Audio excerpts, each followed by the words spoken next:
this over to Mike. We should take a moment to acknowledge the land on which we are gathered for this meeting. For thousands of years, this land has been the home of the Patwin people, including the Yocha Dehe Winton Nation today. The Patwin people have remained committed to the stewardship of this land over many centuries. It has been cherished and protected as elders have instructed the young through generations. We are honored and grateful to be gathered here on their land today. Thank you, Joan. Welcome everybody for coming. If you've seen Sue Fitz's talks before, and she's talked on perennials and a couple of talks on perennials at least, you know that Sue has a great deal of plant knowledge. So uh, hopefully she'll give us a lot about spring blooming annuals, and you'll have a chance to ask her questions. Put questions in the chat if you would, and we'll go from there. All right, Sue, it's all yours.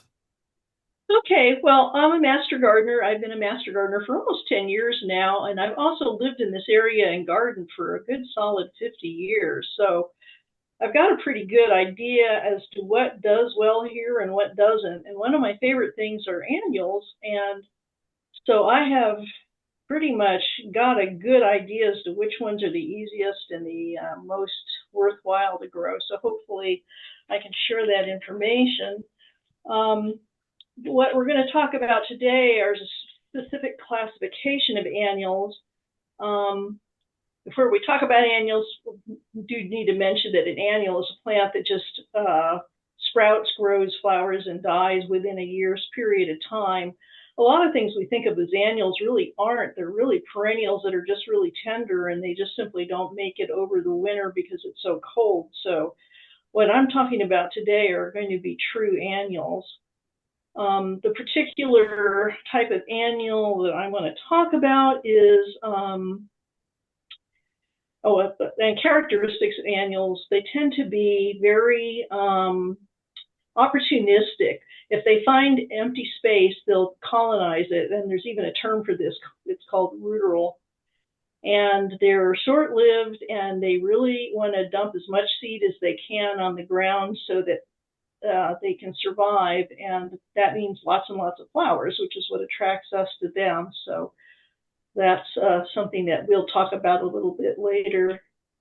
So a spring annual, there's kind of different names for what I call a spring annual. In the good old days, I'm 70, and my grandparents used to call these things hardy annuals. I called them spring annuals most of my life because they bloom in the spring. What's going around right now when they talk about them are cool season annuals. So they're the same name for the same plant, the same type of plant. And there are, like I said, other plants that are called annuals that really are more really just perennials. So a spring annual, what it does is that it doesn't germinate until the temperatures are lower and the soil cools off a little bit, but it's still warm. And I was actually in my garden this week poking around and actually saw some starting to come up. So the temperatures are starting to, on the whole, drop, and this actually is the proper time to be planting these spring annuals, which is why I talked everyone into letting me have this particular monthly slot of September, so that if you guys are interested in doing this yourself, this is the time to go out and do it. So they come up right now, usually late September, early October, when it's starting to cool off, and they will grow to a point where they'll form what I call a rosette. It looks like this little picture here that, and they stay like that. They don't keep growing. They kind of hunker down, but they're doing a lot of root growth in the warm soil, but they stay small. And what happens is that as it gets colder and colder, they just sort of go into a suspended animation in this form. And then as the day length starts to get longer and the temperatures start to increase in spring, they start shooting up like this. Well, what we're looking at are bachelor buttons. And then they just keep getting taller and then finally burst into bloom. they'll bloom until it gets hot and the rains stop and there's no more moisture in the soil and it just gets really warm, and then they'll set a ton of seed, drop it on the ground, and die. So one thing I like about spring annuals is that once you get them planted and established, you really don't have to do anything, because if the rains will take care of the watering all winter. And if you really don't want to do anything, you can just let them do their thing and then pull them out when they die. So they're actually, I think, pretty easy. They are pretty tough. They don't tend to get a lot of bugs and diseases. They haven't been bred to death like a lot of the flowers that we normally grow. When the breeders get a hold of things and they shrink them down and they tweak them a lot, I think a lot of disease resistance and stuff gets discarded, and then they get a lot of pests. But these guys are so close to their normal, natural wild form that they tend to be really tough. And another nice feature of them is that they tend to self-sow, and so once you get them planted and get them established, you don't even really have to do anything anymore. They'll just keep coming up on their own in future years. The most work you'd have to do is just thin them out a little bit.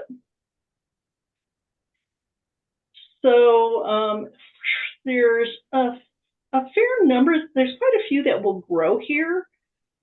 There's not too many that you can get in the nurseries. Alyssum and, what else? There's at least one other plant. I'm blanking out on it. You can get it at the nurseries, but most of them you kind of have to grow yourself. They aren't really popular in nurseries because they tend to be tall and wispy, and that just doesn't sell well. So that they're just not offered in the nurseries very often. So I'm going to talk about these. These are I lost count on how many I did, but these are ones I know do really well in the Davis area. They're pretty. They bloom for a long time. They're like I said, tough. They don't get bugs or anything. So these are the ones that if I was a beginner and wanting to try these are the ones I would go for. So the first one is bachelor buttons. They're a really old-fashioned plant. They've been around forever as garden plants. They are really pretty, obviously. They have this really bright blue flower this color is not common, and it's nice to be able to have a true blue flower. If you go, and you can usually find seed for this in seed racks in large nurseries like Green Acres, so you don't even have to mail order or really make much work trying to find them. They do come in a color mix, which is pretty, and I think I have seen that really dark, almost burgundy color as a separate color offered by some seed companies. But they're almost foolproof. They come up in the fall. They form a rosette. They shoot up in March and bloom until they actually last quite a while. I've seen them last into late July, as long as you give them extra water once the rain stops. So they're a really nice one to do, and the insects love them. The bees really go for these. So I recommend this as a good starter one if you're going to attempt it. They're just almost foolproof. The next one I want to talk about is, it's got the common name of bishopsweed, or also false Queen Anne's lace. There's two species. One, they're both pretty, but one I think is a better species to use than the other. These tend to bloom later. They bloom probably starting in April, but they bloom all the way through midsummer. And pollinators go crazy on this. I've actually just dragged a folding chair out to the garden and stuck it right next to a clump of this stuff and just spent an hour watching all of the action. I see insects that I've never seen before on these. So if you're a pollinator lover, this is really something you're going to want in your garden. This is the one that, like I said, there's two species. This will grow in our climate fine, but it's kind of wispier. It doesn't have as much flower power, and I think dies out a little sooner. The one I recommend is this. This is Amni visnaga, and it's a quite, oops, thought I had a closer picture of it, but it's a really dense, tall, almost shrub when it gets going, and it blooms all the way into midsummer. And like I said, it is just a insect attractor, just an unbelievable one. I've seen every single flower cluster have a predator perched on the top, whether it's a crab spider or an assassin bug or a baby praying mantis, and they're just going to town because they attract so many pollinators that it's like a gourmet buffet. And this one does self-sow pretty well. It's not too hard to pull up as long as you don't wait till it's really established. This one is a real personal favorite of mine. It's an Echium. Echiums are, if you're from the Bay Area, you know Echiums from Pride of Madeira, which is a big gray leaf shrub that has big balls of purple flowers on it in the spring.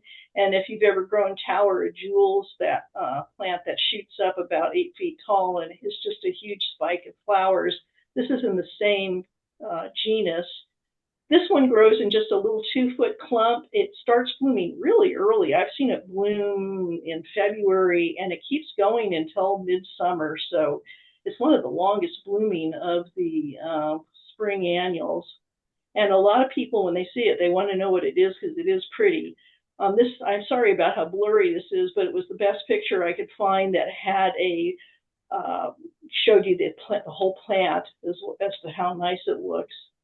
And this is a slightly more in focus picture. So if it's self-sows gently around, and I really like this one. And at the bees especially, just adore this.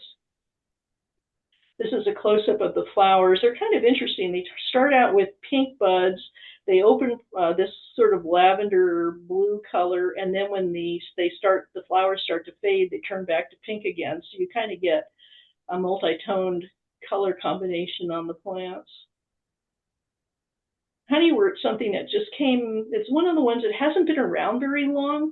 I'd say maybe the last 20 years it started to get popular, and now you can find it relatively easy. It's in the same family that borage is in, and it acts a lot like a borage. It just forms a big ball of foliage, and then on the ends of the stems it has these cool-looking flowers. What I like about it is that it blooms really early, and it's incredibly popular with bumblebees. And when bumblebees, the female queens tend to overwinter, and they come out in February generally looking for food. And these are blooming, and you'll actually, it's really rare to see a queen, but if you put one of these in, you're liable to do that. This is what it looks like. And it blooms for quite a while, at least through June. Like I said, it starts blooming pretty early. Johnny jump ups are used in breeding with violas. A lot of the plants you see in the nurseries have Johnny jump up blood in them because they're so vigorous.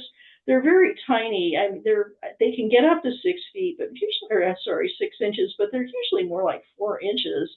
They start blooming as soon as it gets even the remotest bit warm, and they bloom until it gets hot. They do like moisture and some shade, so it's nice to have an option if you've got shade. It does self-sow, and it's especially good at finding really cute places to self-sow. You see it in the corners of where there's a crack or a crevice, and they're really adorable. The picture on the left is what the Johnny jump ups look like, and the one on the on the right is a self-sown group of them that are in a dry stream. So as you can see, they do self-sow. This lace flower is extremely new. It came onto the horticultural world 15 or 20 years ago. It just I don't know where it came from. It's from Crete. I don't know who introduced it, but it just sort of burst onto the horticultural world, and I see it fairly common now. I believe it's a relative of cabbage. It's a cruciferae. It has really intensely white flowers. They're really great cut flowers. It tends to bloom later in the spring and doesn't actually bloom very long, maybe just 6 weeks, but it is stunning.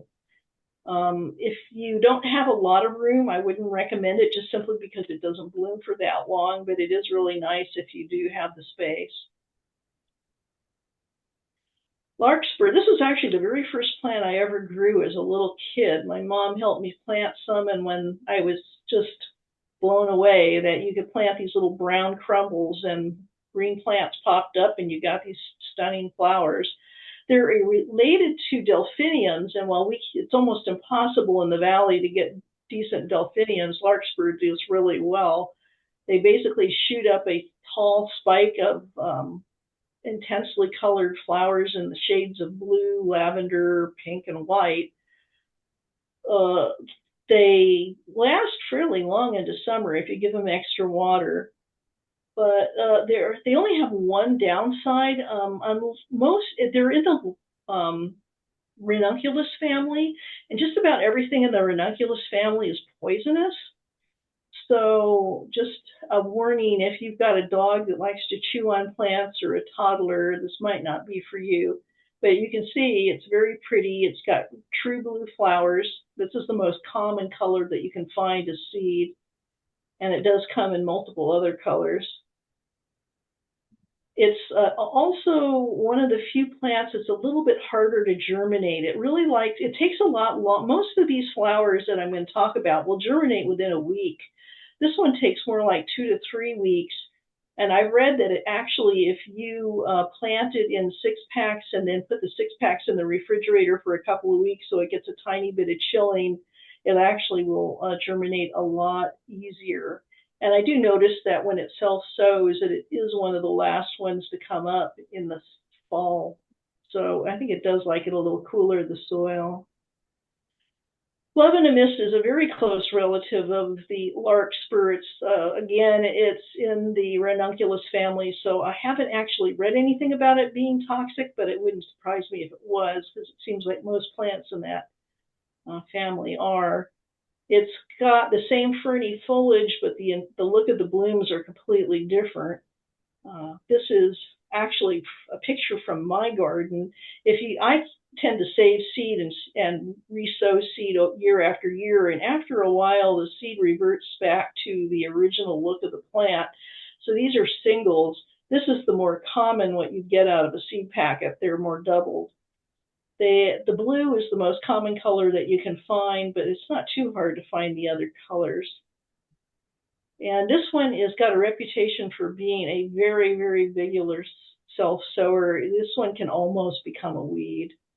I have never really had a problem with that, but if you don't want to have to do any weeding at all, you may want to skip this one. This is one that I've never hardly ever seen grown. It is a little hard to find it, but it's a really pretty plant. It grows about a foot tall. It's related to carnations. It's got that kind of bluish foliage that carnation has, and it pops up a pretty hot pink flower for about 6 to 8 weeks. And it actually has survived for me over the summer, but it just tends to get kind of straggly looking and not particularly attractive. So I usually just would take them out and not try to have them winter over. But this is what they look like. You can kind of see that they've got carnation coloring. I haven't grown red flax much, to be honest with you. I'm not really wild about the color, and I find it a little bit hard to work into the garden. But I do see it. People have grown it in my neighborhood, so it is easy to find the seed, and it's easy to grow. It's just I don't know. The flower color is just a bit much for me. I have seen it mixed with blue larkspur though, and it's a really pretty combination. But it's just not to my particular taste. This one's really been frustrating. This one frustrated me for years. It doesn't say, I've never read anywhere that it's a cool season annual. So I just always assumed it was a summer annual, and I would start them in the spring and put them out, in June, and they'd grow for a little while, and then it would get hot and they'd keel over. And I just thought, I don't know why I can't grow this. And finally, one year, one managed to actually get enough of a flowering out that it dropped seed, and then that fall, the seeds started to come up. And I'm looking at those going, what are those? They don't look like a weed, so I left them. And then that spring, they bloomed, and I realized, oh my God, it's a spring annual. No wonder why I've never been able to get it to go. This thing is big. It's about 3 feet tall. It's got big leaves. It's got a big presence in the garden. It can be a little floppy. This is something that you would put like in the back of the garden to poke up over lower plants. It doesn't self-sow too much, at least, so it's not too much of a problem, but it's extremely easy to grow from seed, just like hollyhocks are. It comes in all the shades of pink and white. This one's not too hard to find in seed catalogs. There's perennial coreopsis, which I think a lot of people have in their garden, but there is a annual coreopsis. I think it's actually a lot prettier. It gets to be about 2.5 feet tall, and it has these tiny, well, not tiny, about 1 inch size flowers dancing on the tops of the stems. They can be a little bit floppy. Here it is mixed with the blue larkspur. But you can see how fine the stems are. It just, when it's windy, these things just sway and dance. They're just really pretty. They're very, very popular with pollinators too. I see tons and tons of bees on these. They go through till about mid-July, almost into August. So you get quite a lot of bloom out of these. Now, poppies. Well, I didn't actually include California poppies in this talk because they're really technically a short-lived perennial. So what I talked about is the European poppy. It's called Papaver roas. It's the one that you see when you see paintings of the fields in like Italy or France or even in England. Their other common name besides Shirley poppy is corn poppies, and corn is the old-fashioned term for grain. So what they do is they'd be common in wheat fields and barley fields in Europe. A Church of England vicar by the name of Shirley, that's his last name, bred the current ones that we grow today, and he bred them from the solidly red ones into all sorts of different colors. This is an example of what he's done. They're very pretty. They're easy to grow, and they do self-sow quite a bit. I'd say after the love and the mist, this one's probably the most likely to be annoying by over self-sowing. But they are sure pretty. One thing he really concentrated on when he bred them is to have what's called this pickety, where it's the color on the outside is different than the color on the inside of the flowers.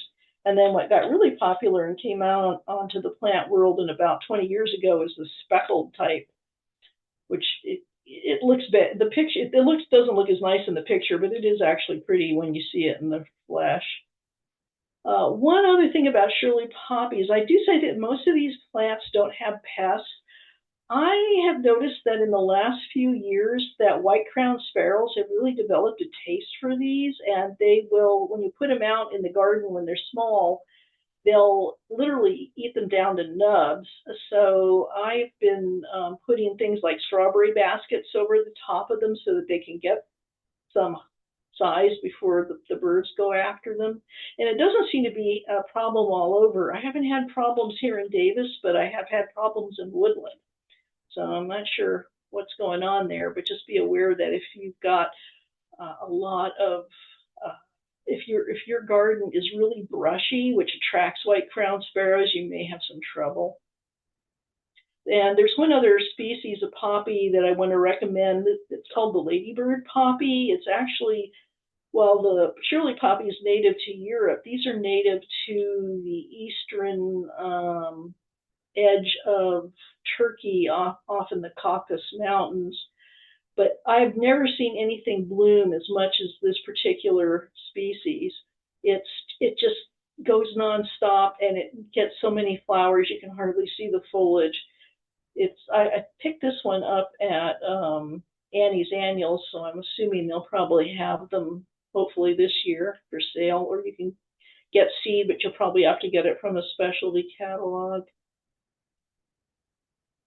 So I did include some California native annuals. Most of the California native annuals come from either the desert or from the coastal range. They don't tend to have a very long bloom period because they're used to having to rush through, get going and get done before the rains stop. But they do, when they do bloom, they have a huge amount of blooms, and you can imagine how attractive they are to native bees. So the first one I want to talk about are Gadicias and Clarkias. They're different species, but very closely related and can be interbred. They form bushlets that are bloom in late spring into summer. They're gorgeous. The only thing I have as a complaint about them is that if you overwater them, especially when they're just about to bloom, they'll just curl up their toes and die. And there's nothing frustrating than to see your plant just full of buds, and you go out the next day and it's dead. And they just are very picky about water. This is one of the species. I believe this is a Gadicia. I got this at Annie's Annuals. They sell them. It's Amoia, something like that. This is a Clarkia. The Clarkias tend to have flowers all up and down the stems, and have basically stems that don't have leaves on them like this. These guys are really tough. These are if you're going to try satin flowers, I'd try a Clarkia first. The Gadicias are stunningly beautiful, but these are the ones that have the bad habit of just deciding to drop dead on you right when you're about to reap your reward. So just a word to the wise. This is my favorite native flower after California poppies. Thimble flowers are very easy to grow. They're kind of small. The plant's about a foot tall by a foot tall. The whole top of the plant's covered with light blue flowers in balls. They're pretty attractive to insects. They bloom for a long time for a native, and as long as you keep giving them water. They don't seem to be very fussy about water either, which is nice. This is what the plant looks like, and that's what the flower looks like. So if you're going to experiment with natives, I'd suggest you try this one after you get bored with California poppies.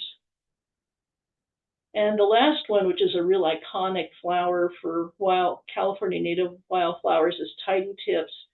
They form a nice big fluffy gray furry rosette during the winter, and then pop up a huge cloud of yellow flowers that are tipped with white. They're very pretty. They don't bloom for a super long period of time, but man, the bees really do love these.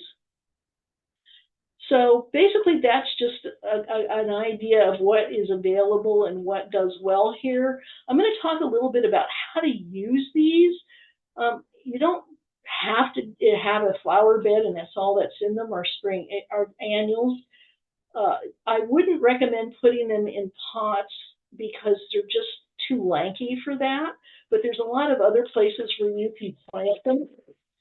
And what I suggest is vegetable gardens. When you combine flowers and vegetables, they become a potager garden, and they're very pretty. People try to use the flowers with the more attractive vegetables and make really nice gardens. But as you can see here, they've got cool season flowers mixed in with their vegetables, and it looks really attractive. So that's one thing you can do with the flowers if you don't want to just have a solid flower border of annuals. Another thing is that if you would like to have a fair number of annuals, but you don't want to have to keep a flower border up and well weeded and dealt with so that it looks attractive, is you could just do a cutting garden and you just grow your flowers out like vegetables. This is actually Honesty, which is a biennial, but it gives you the idea of what. Now this is bachelor buttons, and then Gadisha, and then this is calendulas, and there's Shirley poppies in the back. So this gives you, you just row them out, and then you don't have to really have it look well taken care of or anything. Just keep cutting from them and just yank them out when they start to look ratty.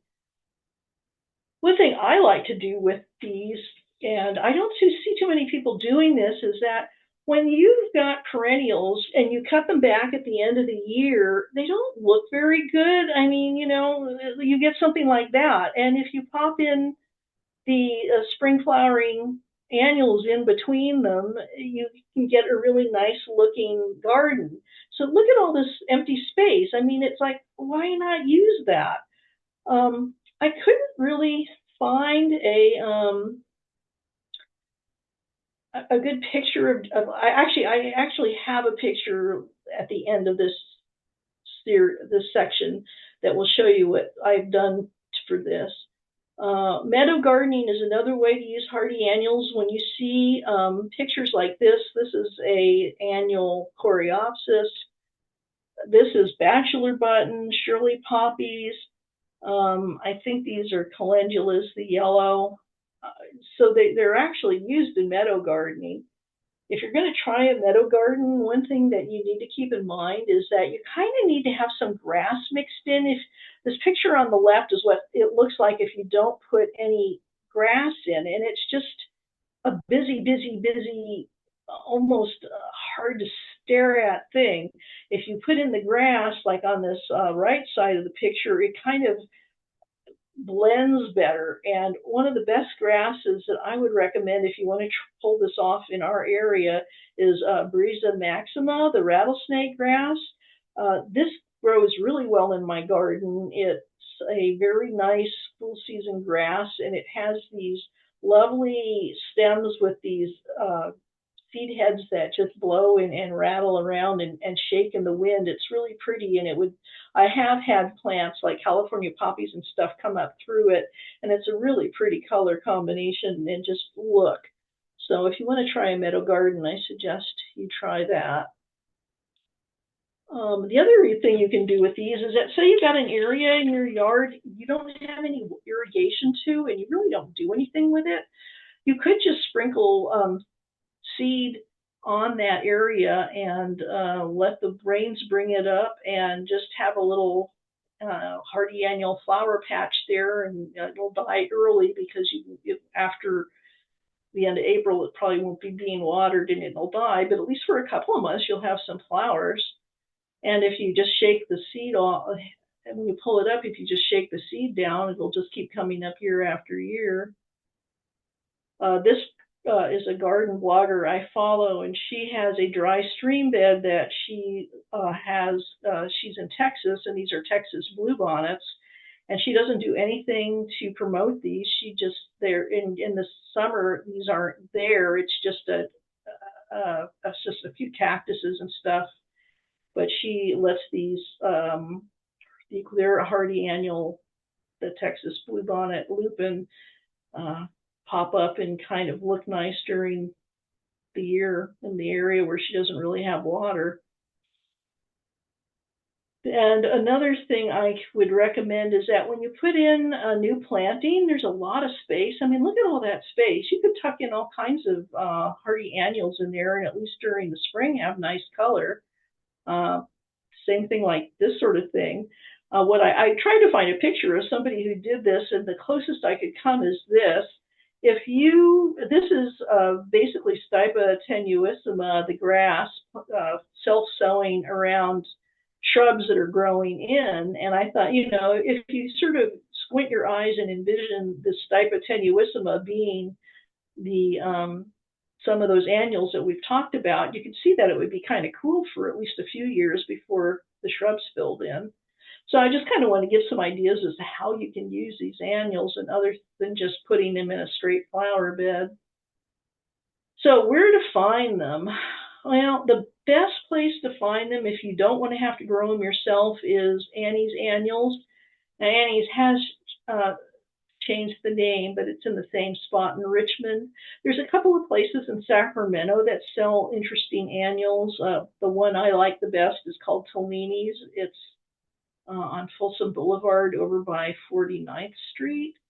You can find sometimes them on plant sales. Now, I run the Woodland Community College Master Gardener plant sale, which is going to be the first Saturday in October this year. And I am deliberately, because I knew I was going to be giving this talk and people would be interested in this, I am trying to raise up some of these annuals that we've talked about so that you can come and buy them. And a lot of times in good nurseries like Green Acres, you can actually find a lot of the annuals in the seed racks. So the next thing we're going to talk about, I want to just push Annie's annuals. This is one of Annie's annuals display gardens. These are all cool season annuals. And this is what the nursery looks like. I mean, it is a huge place, and they have got more. I've never seen anything like it. They have more species and varieties and cultivars of things than you can shake a stick at. This isn't even a shot of the entire nursery. This is probably about 2/3 of it. The things are in 4-inch pots. There's a nice labeled that you can take a picture of so that when you go home, it'll tell you all about the plant and how to grow it. And it's now called Curious Flora Nursery. The business was going to shut down, and the employees bought it out and have been running it under the name Curious Flora. And it's really worth a trip if you've never been there. Now, the thing I want to talk about now is raising these guys yourself. It's a little bit more tricky. Well, probably not any more tricky than raising summer annuals. And summer annuals, you got to worry about it being too cold while you're trying to get them to germinate. In this situation, the problem is that it's hot. First of all, make sure that what you're buying is a spring annual. The way you can tell is if you look at the back of the package, it'll say that it's a hardy annual. And the other thing it can say is, it says right here, sow outdoors in early spring or fall in mild climates. So this is a pretty good guess that this one's going to do fine. The other thing that you'll see said is this early spring, as soon as the soil can be worked. That's a phrase that's used back east when the ground is literally frozen. They have to wait for it to thaw. And but it's a good indication that it's a hardy annual if you see that phrase written on a seed packet. So once you're sure you got yourself a hardy annual, what you want to do is sow them about now, in the next week or so. Use potting soil. I actually use straight potting soil. A lot of people use seed starting mix. I find that it's too wet, but people seem to have good luck with it, so whatever works for you. I usually start them in good size 6-packs. And you can start them in 2 or 3-inch pots, especially if they're big seeds. But what I use when I don't really like the seed starting soil mix. I just get a good quality potting soil mix and then usually mix it with some perlite in it, maybe 3/4 of the 3 parts potting soil to 1 part perlite. Kind of lightens it up just a little bit. So you can do that if you don't want to spring for the seed mix. And then I recommend, usually these have fairly small seed. I usually put a tiny pinch of seed into each pot or 6-pack because I actually don't mind them coming up in a clump. The plants don't mind growing in a clump. And if you have poor germination, at least you'll get something. I keep mine inside the house, right where I tend to hang out, so I can keep an eye on them. And the second I see that they're starting to come up, I move them outside because they really want cool temperatures to germinate. And this time of year, it's a real crapshoot as to whether it's going to be blazing hot or reasonable temperature. This past week has been really reasonable, and you could start them outside, but I believe it's supposed to get up into the high 90s again next week. So, you kind of, once they're germinated, you can put them outside in the higher temperatures. It's just getting them to germinate. You need it cooler. I mean, I keep my house at 75, and they pop up in about a week. Once they're up, you want them outside, and you want them somewhere where they get like morning sun, but afternoon shade when it's the hottest part of the day. You want to keep them damp. The other thing is that these guys are very tender and soft and succulent, and bugs go crazy over them. So I recommend you don't put the flats of your seeds, of your germinating seeds, on the ground, because things are going to get to them. I recommend that you keep them up on top of a table like that rather than on the ground. So you want to actually transplant them into the ground in late October, early November. Once you get them in the ground, for sure bait for snails, because they're starting to be active because the temperatures are cooling off, and they love nice, tender, succulent things. The other potential problem is that early November is when autumn leaf fall starts to happen, and if you're close to a tree, the leaves can actually, these plants aren't very big, so the leaves can actually fall down and start smothering them. So keep an eye on that. It's best to plant in loose soil, not compacted soil, and also be sure that when you plant them, you cover up the top of the root ball, the potting soil, with some regular dirt so it doesn't dry out so fast. The other thing I recommend is that when you plant them, you put a good generous pinch of time-release fertilizer in the hole underneath them when you plant them, because that way you don't have to worry about fertilizer for the rest of their life. It's really an easy way to do all this. So you want them at least this big. I probably should have tried to find a picture or something that was just a little bit bigger than that. That's borderline small for being put out. You want them to have a root ball that holds together. If you pull them out of the pot and the root ball just starts falling off the roots, they're not big enough yet. And again, do not chisel out a hole and try to grow something where the sides of the hole are like a rock. It just doesn't work. You want soil like this, nice and friable. And again, put a big pinch of Osmocote in there, and then you won't have to worry about fertilizing and for the rest of the life of the plant. You don't have to use Osmocote. It just happens to be the most easily found brand around. And also, when you do use Osmocote, don't sprinkle it on the top of the soil. I don't think people realize this, but nitrogen is a gas, and if it's on top, if you put the fertilizer on the top of the soil and then wet it, what happens is it just turns into nitrogen. I think, and what NO2, or I don't know what I can't remember what the chemical is, but it will just float off into the air. It won't get down into where the plant roots are. So you have to put this underneath the plant, on top. Now, this is a garden that I've grown. I volunteered over at Woodland at Woodland High School for many years as in their horticultural department. They had an 80-foot flower bed that was 80 feet by 10 feet, and I would fill this thing up every year with spring annuals. And this is a mix of spring annuals and perennials this white in the very front is Aurea. Then you can see the purple bachelor buttons. That's calendulas over on the left, and then way in the back you can see some Shirley poppies popping up. This is a broader view. You can see that there are some perennials in there. There's that purple sage. There's society garlic behind that. There's a mound of the tree, aloe vera. There's some red hot pokers. The yellow in the back is actually volbean flowering.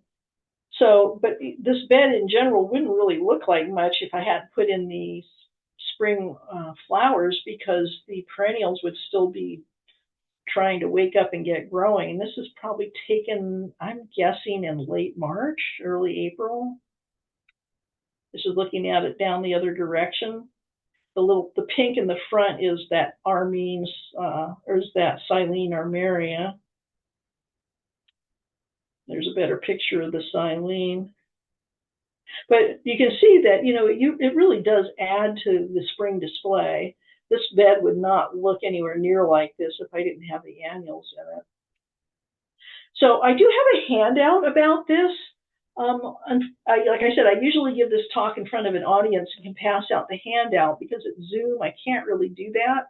If you email me and just say in the header of the email that you're after the handout, I'll mail it to you. Or actually I'll email it to you and then you'll have it and you wouldn't have to try to, I hope, to memorize everything I've just been saying.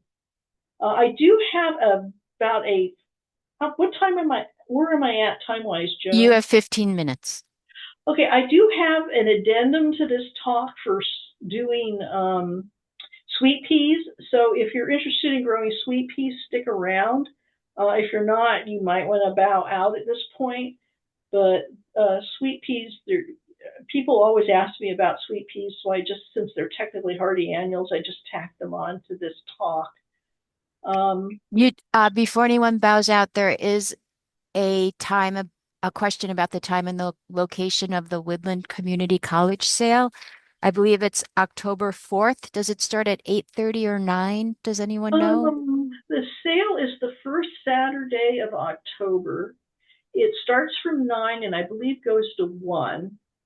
It's if you've never been to the college, you drive down the main entrance and make a right when you get to the point where you can't go any farther, and you'll actually see the greenhouses and the lap house to your right as you drive along. The parking is free. They decided not to have paid parking anymore. It's amazing, but I guess some things do improve over time. We do have signs and everything directing people. We do take credit cards, cash, and checks. I don't think we're capable of doing things like Velmo. The college itself has a plant sale on top of our Master Gardener plant sale, so it's a fairly good-sized plant sale and worth going to. I'm trying to grow about 10 of these annuals. Unfortunately, I got sick and I had my husband water, and I had forgotten I'd left the spray nozzle on hard stream. And when he watered them, he kind of did a lot of damage. So I'm not sure how well I'm going to be able to resuscitate some of these, but I should have a fairly good selection of these fall annuals available. So does that help? It's a great sale. The tomatoes I got there last spring were unbelievable. Thank you. And we will be selling, perennials that do well when you plant them in the fall.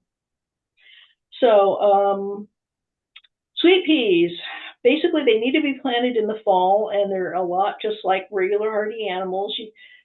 You need to either start them now in 6-packs, or you can start them in the ground. The first thing you need to do is get the right type of sweet pea. You want to get sweet peas that are early blooming. Because we have a fairly short season, you can't grow. It's best to get a sweet pea that starts blooming early so that you get the maximum amount of bloom time that you can get. They usually have some word early, or the multiflora is a good hint. If it's a multiflora sweet pea, it's an early sweet pea.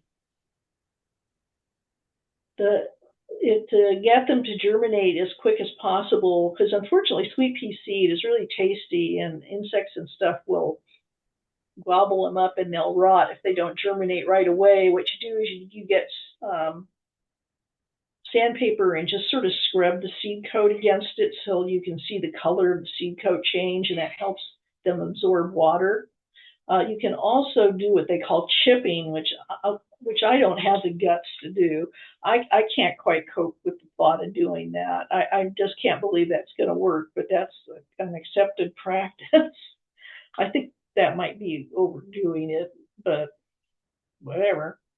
So what you do is that's on the left is a seed that you're about to soak. On the right, you've soaked them overnight so that they're swollen up like that. and you plant them either in 6-packs or in the ground. If you're doing 6-packs, I would recommend you put at least 2 seeds per cell. They don't have a good germination rate, I've noticed, so you want to put, it's a good idea to put multiple seeds in a container or in each little cell. When you plant them, don't just make a hole and drop 2 or 3 seeds right in the same hole. Try to see how these guys have separated them so the seeds aren't growing right next to each other. The reason why I say that is that the seeds have a bad habit of rotting, and if you put in a bunch of seeds in the same spot and one of them starts to rot, it can spread the rot to the other seeds before they successfully germinate. So it's best to keep a little bit of space between the seeds.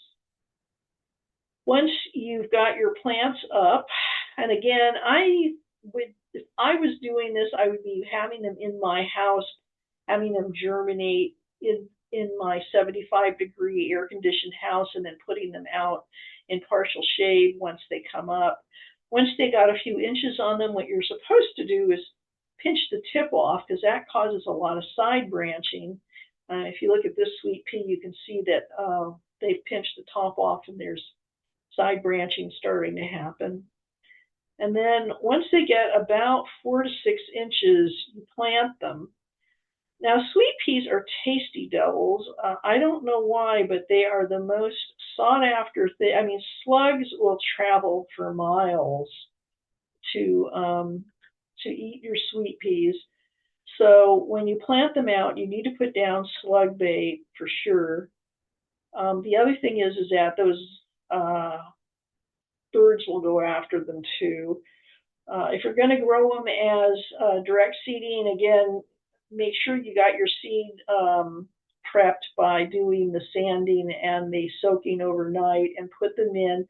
Again, they don't germinate really well, so really buy like 3 or 4 packets of seed and get them pretty close together, because I love this picture. This is not really what you're going to get. You'll probably be lucky if half of that comes up.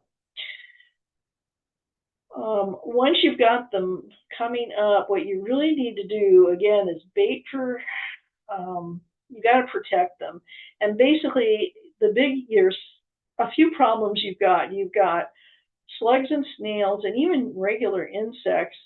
You've got white crowned sparrows, and then you've got the usual suspects that give you a problem when you're trying to grow something in the ground.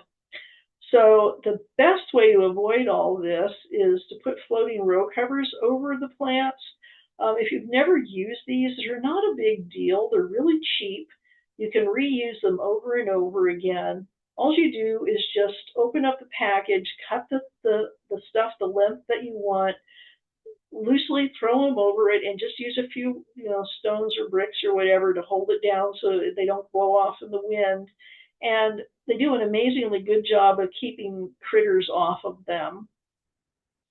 Now, in terms of insects, again, slugs and snails just adore sweet peas when they're babies. And the other thing is that anything that lives in the ground seems to go for them.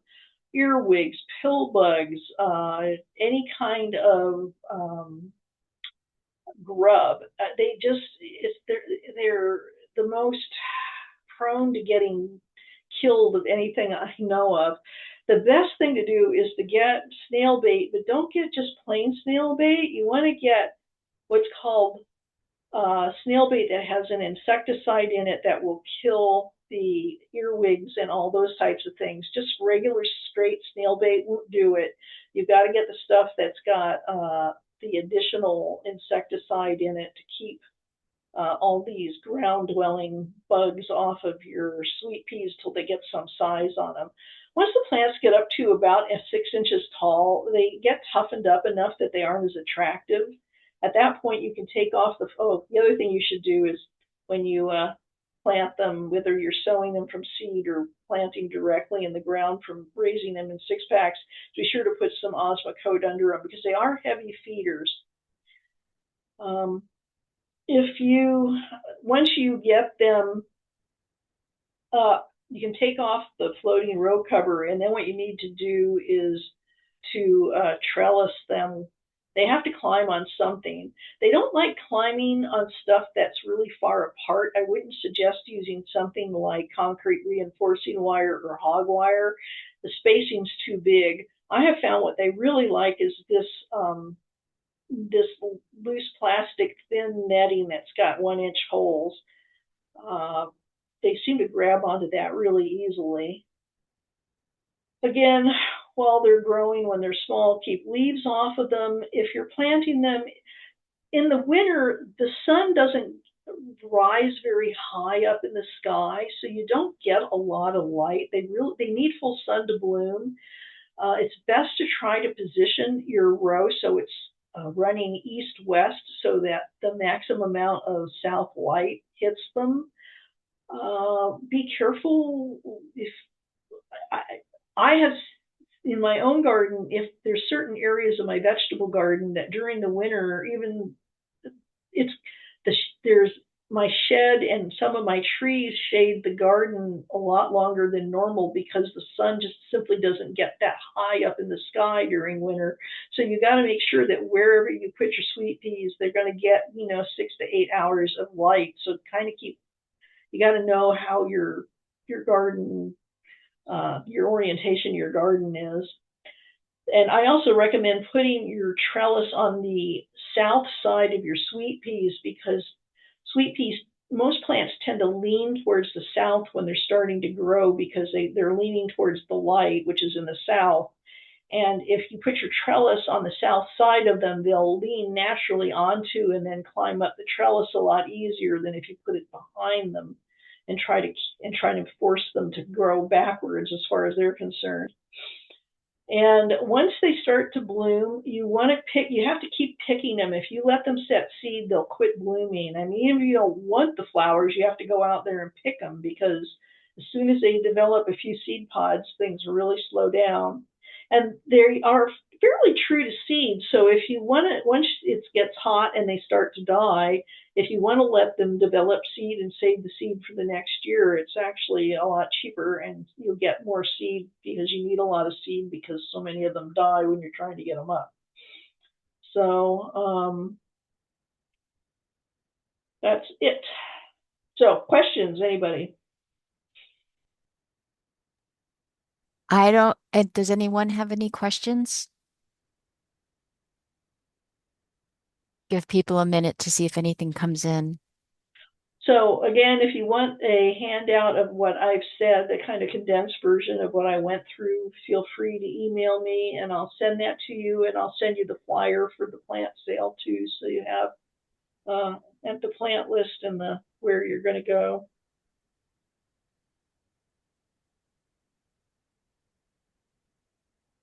The other thing is if you guys want to send, while you guys are sending me this email, if there's a talk on some topic that hasn't been covered and you're interested in, let me know because I can pass that on to the other master gardeners. There's certain things that I'm not particularly knowledgeable about that I wouldn't give a talk on, but there's over 100 master gardeners just in Yolo County. And like if you want to know about orchids or I don't know, there's things I don't really.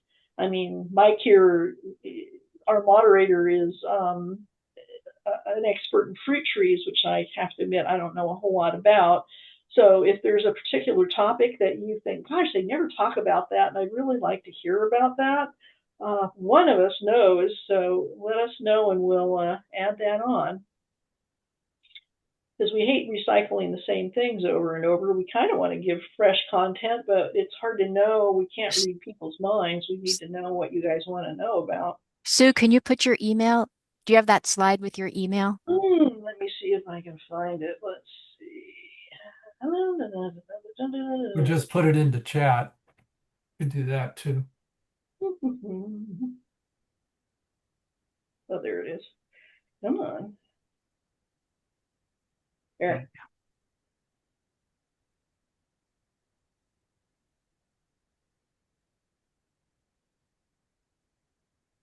Oh, managed to hit 4 o'clock right on the nose. Yeah. Good timing, Sue. I talked really fast. I probably talked too fast, but I had a lot of content.